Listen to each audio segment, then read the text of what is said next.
ಗಣೇಶ ಚತುರ್ಥಿಯ ನಂತರದ ದಿನವಾದ ಭಾದ್ರಪದ ಮಾಸದ ಪಂಚಮಿಯ ದಿನದಂದು ಹಿಂದಿನಿಂದಲೂ ನಡೆಸಿಕೊಂಡು ಬಂದಿರುವ ಸಂಪ್ರದಾಯದಂತೆ ಜೋಕುಮಾರಸ್ವಾಮಿಯನ್ನು ಪೂಜಿಸುವ ಪ್ರತೀತಿಯಿದ್ದು, ನಗರ ಹಾಗೂ ಗ್ರಾಮೀಣ ಭಾಗದ ಮನೆಗಳಿಗೆ ಗಂಗಾಮತಸ್ಥರು ಬುಟ್ಟಿಯಲ್ಲಿ ಹೊತ್ತು ತರುವ ಪಾರ್ವತಿ ಪುತ್ರ ಜೋಕುಮಾರಸ್ವಾಮಿ ದೇವರನ್ನು ಮನೆಯ ಗೃಹಿಣಿಯರು ವಿವಿಧ ಹೂಗಳಿಂದ ಸಿಂಗರಿಸಿ ಪೂಜಿಸಿ ಆಶೀರ್ವಾದ ಪಡೆದರು.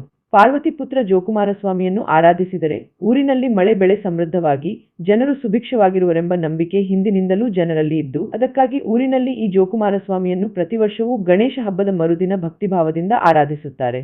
ಮಹಿಳೆಯರು ಪುಟ್ಟಿಗಳಲ್ಲಿ ಜೋಕುಮಾರಸ್ವಾಮಿಯನ್ನು ಪ್ರತಿಷ್ಠಾಪಿಸಿ ತಲೆಯ ಮೇಲೆ ಬುಟ್ಟಿಯನ್ನು ಹೊತ್ತು ಮನೆಗೆ ಹೋಗಿ ಜೋಕುಮಾರಸ್ವಾಮಿಯ ಪದಗಳನ್ನು ಹಾಡುವ ಮೂಲಕ ಭಕ್ತರ ಮನಸಂತೋಷಗೊಳಿಸಿ ಭಕ್ತರ ಮನೆಗಳಲ್ಲಿ ನೀಡುವ ಅಕ್ಕಿ, ಬೇಳೆ, ಬೆಲ್ಲ, ತೆಂಗಿನಕಾಯಿ ಕಾಣಿಕೆಗಳನ್ನು ಪಡೆಯುವರು.